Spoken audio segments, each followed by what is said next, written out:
तो जेबल दी जम आव असली रूप में यह हेस ने नरक वातल तने लेकिन नरक मजात ये बच कर वापस आई कमी बचलती अस माता इस मालियत पुसम तो ऐसा कि ज्यादा थ्रेड नलेमन इस पुसम दरिया नेपाल सन कूड़ मान ये नरक वात कमी बचलती और नरक मा तेर कुकू अन पख्त नरक मा कम त्रपड़ पेच या ना पेच बूट दे या ना दे जु भक्ति कर ते कुबड़ जु न कर ते कुबड़ यो सारी कत पुसम फिलहाल ये पोगली न्यूज़ भी तुस बाल यु बड़ भर लायक इंटरव्यू माता जी नेपाल में तीयू मरनी से जेबल फटकिरी तो तेर ती को ये पश्त क्षमा करे गुरुजी, मुझे ये भाषा लैंग्वेज समझ में नहीं आई, मुझे ये पोगली भाषा समझ में नहीं आई। क्या मैं हिंदी में बोल सकती हूँ? जी माता जी आप हिंदी में बोलिए। एक औरत आई एकदम काली थी, काली बहुत लंबी, बदन में एक भी कपड़ा नहीं था और लाल टीका ऐसे लंबा लगाई थी। वो आई तो ऐसे हाथ की पूरा सांप निकले उसके हाथ से और मेरे पैर से वो सांप ने पूरा लपेट के मेरे सिर तक लपेट दिया। मुझे मेरा शरीर कहीं से दिखाई नहीं दिया। तब ऐसे पूजा पाठ में लगते लगते मेरा ध्यान थोड़ा डीपली हो गया। तो रात को एक दिन अचानक से कोई ना संकेत, दिन में ना कोई संकेत ना कुछ, रात को अचानक सपना आया एक दिन कि दो एकदम काले बड़े बड़े आदमी, आंखें लाल थी और एकदम लंबे, बहुत लंबे और लाल टीका ऊपर से लगाए हुए। यमदूत शायद यमदूत ही होंगे। हाँ। बाद में पता चला कि ये यमदूत है। अच्छा। पहले तो मैं डर गई कि ये कौन है। दो आए मेरे सामने, बोले चल हमारे साथ। मैं बोली कहाँ जाऊँ? हाँ। तुम कौन हो? तो वो दोनों बोले तुम्हें ऊपर ले आने की मतलब तुम्हें ले आने की आदेश है, ऐसे बोले। मैं बोली कौन बुला रहा है मुझे? बोले तू चल हमारे साथ। तो मैं बोली मेरे छोटे बच्चे हैं, मैं बच्चे को छोड़कर कहीं नहीं जाऊंगी। यदि मेरे बच्चे से पूछ ले, यदि मेरे बच्चे ले जाने के लिए बोलेंगे तो जहाँ ले जाना है ले जा। तो उन्होंने बच्चे को पूछा, ये मैंने सपने में नहीं देखा, झूठ नहीं बोलती, सपने में नहीं देखा, पूछा हुआ। लेकिन मेरे बेटे ने मुझे मम्मी कहाँ जा रही हो, लौट के आ जा, ये बोला तक नहीं मेरे बच्चे ने। तो उन दोनों ने मुझे ऐसे बाहें पकड़ के घिसट के ले गए। बहुत दूर पहाड़ी था, बहुत बड़ा पहाड़ी ले गया। कभी चलती थी, कभी ऐसे झूला के ले गए, बहुत दूर पहुँचाए। बाद में मैं मन ही मन, मैं तो दिन में भी भगवान का नाम लेती, मन ही मन, हे परमात्मा ये कौन है, मुझे क्यों ले जा रहे हैं? तो मैं बच्चे को आवाज़ दी दूर से, बेटे मुझे बुला, बेटे मुझे बुला। मेरी दिल में ये थी कि बेटे बुलाएंगे तो ये छोड़ देंगे। ये सोच के मैं बेटे को चिल्ला के बोली बेटे बुला। लेकिन मेरे बेटे बुलाए नहीं, मेरे बेटे ने सपने में बुलाए नहीं, वो लेके गए, बहुत दूर ले गए, बहुत बड़ी पहाड़ी थी। तो वहाँ जाने के बाद मैंने बोली अब मेरा तो सहारा तो कोई नहीं है, मैं है परमात्मा ये कौन है, मैं जानती तो नहीं हूँ, मुझे कहाँ ले जा रहे हैं ये भी पता नहीं है, यदि सच्ची हो तो मुझे बचा ले।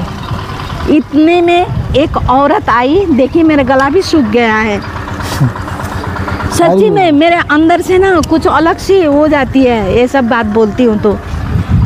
एक औरत आई एकदम काली थी, वो भी सेम वही दो आदमी की तरह थी, काली बहुत लंबी, बदन में एक भी कपड़ा नहीं था और लाल टीका ऐसे लंबा लगाई थी। वो आई तो ऐसे हाथ की पूरा सांप निकले उसके हाथ से और मेरे पैर से वो सांप ने पूरा लपेट के मेरे सिर तक लपेट दिया। मुझे मेरा शरीर कहीं से दिखाई नहीं दिया। तब उस औरत ने बोली वो दोनों आदमी को, वो कौन थे? मेरे कान से सुनाई दे रहा है, आँख से दिखाई नहीं दे रहा है क्योंकि सांप ने लपेट दिया मुझे। तो बोली इसे ले जाना चाहते हो, हिम्मत है तो ले जा के दिखा, यही शब्द बोली है उन्होंने। तब उन्होंने दोनों ने छोड़ के चले गए, सांप भी उतर गया मेरे शरीर से। तब देखी तो वो औरत मेरे सामने थी। तब मैं बोली है आपने मेरी रक्षा की है, आपको बहुत धन्यवाद।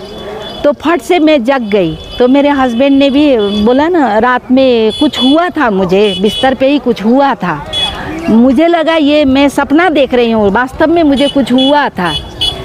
तो हस्बैंड ने जगाए, बोले क्या हुआ, तुम बहुत ज़ोर ज़ोर से चिल्लाना जैसा कर रही थी और पूरा पसीना हो गई है। और मैं रात को डर भी गई और हस्बैंड से बोली आपको क्या बताऊं, सुबह बताऊंगी। पूरा एक लंबा बोले ना फिल्म की तरह मैं सपना इतना लंबा देखी हूँ, मैं सुबह बताऊंगी। तो सुबह होते होते जैसे लगभग 5 साढ़े 5 हो गया था। दुकान खोलने के लिए मैं नीचे गई दुकान पे, तो मेरे 3-4 घर बाद में एक बुजुर्ग थे, 75 वर्ष के बुजुर्ग, सुबह सुबह वो मर गए। तो बाद में वही भगवान ने मुझे दिल में चेष्टा दिए। पहले पता लगा था कि पहले समझ में था कि ये 2 बंदे कौन है, राक्षस की तरह थे। और वो औरत कौन थी, वो नंगी औरत मुझे जिसने बचाई। जब वो आदमी मरा हुआ सच्ची का वो बुढ़ा बाबा मर गए, तब मेरे दिल में आ गया कि हाँ ये तो यमदूत थे, यमदूत ही थे काले जो मुझे ऊपर ले गए थे। और वो बचाने वाली और कोई नहीं, स्वयं माँ भगवती काली माँ है। तब से मेरी आस्था और ज़्यादा बढ़ गई। कोई किसी के साथ नहीं जाने वाला है तो सिर्फ शमशान तक, उसके बाद बाय बाय टाटा, तू अपने रास्ते में अपने आपको कौन बचाएगा? नरक लोक में भी बचाने वाला तो वही परमात्मा है ना, वही श्री कृष्ण तभी बचाएगा जब मेरा कर्म अच्छा हो, जब मैं भक्ति करूंगी। और भक्ति में हाँ भक्ति जब करूंगी, माला जाप करूंगी, और माला जाप के अलावा और कोई भक्ति स्वीकार नहीं है। नहीं, ये तो है माला जाप और भजन, हाँ, इसके इतना अलावा ही कोई है और कोई उपाय नहीं है। तीर्थ बरत धाम तो हजारों जाते हैं, फिर भी उससे गति नहीं मिलती। हाँ ठीक है। अच्छा तुसे बाल तो यह जात या यमराजात बच्चे ये नरक मजात पदरिट पेना बच्चे ऐसा यू पता लग कि भगवत गीता में जो भगवान श्री कृष्ण जो कथ लिख कि मरना बा नरक गशन और जो नरक सन ओत न आज जीवित झेली तो सु मरियस जीवित आज आसन कुछ भगवत गीता पढ़ू और नरक जैस बाचन तेस किछ एक ही उपाय छो, माला भी एक मात्र जापन छो, सु जापन छो हरे कृष्ण महामंत्र और भगवत गीता पढ़न छी। जेम कि भगवान श्री कृष्ण भगवत गीता में जो भगवान श्री कृष्ण सुई ओत एक नरक बाचन की ऐसा और आए भगवान श्री कृष्ण जो छो कि दुई का ओत नछि कि तुसन नरका जुबा चली अगर तुसो लायक कर्म छ टर न ले छ कासी सीत बेमान न कर छ तौनते स्वर्ग मिल छु, जन्नत मिल गश। लेकिन जन्नत और स्वर्ग मजात वापसी बढ़ियश दोबारा और सुफी दोबारा 2000 करोड़ युगन नरक मज घुस त मुछ खाल छु पीयूस छु। ऐसन कि तुसन स्वर्ग तक जन्नत न गसन गइस, तुसन गइस बेकुंठ गोलोक धाम, एक बेकुंठ गोलोक वृंदावन धाम एनु धाम जेरा का वापसी न छ। फिलहाल तुस देखा कुड़िया कुड़माइन निक बच छत, तुस नरकात बचन कि कुक उपाय कर छत जब या लेख छो या अगर एबल लेखने छो मारन जेब छो मारना बाद तुसन सी जेबल एस एन हुई बैठ तेब तुस कु करूत तेब कम बचल तुसन यो जवाब तुस देहनत अगर न फिर एस किछ कु उपाय छो। फिलहाल पोगली न्यूज़ात मी हरे गोविंद दास देव इजाजत तुस मीन दुईते खबरे अंग्रेजी में हिंदी में उर्दू में तौ दे छुस खबर तहन भी ते हलाड़ी दे हक छत बाकी फिलहाल छनी।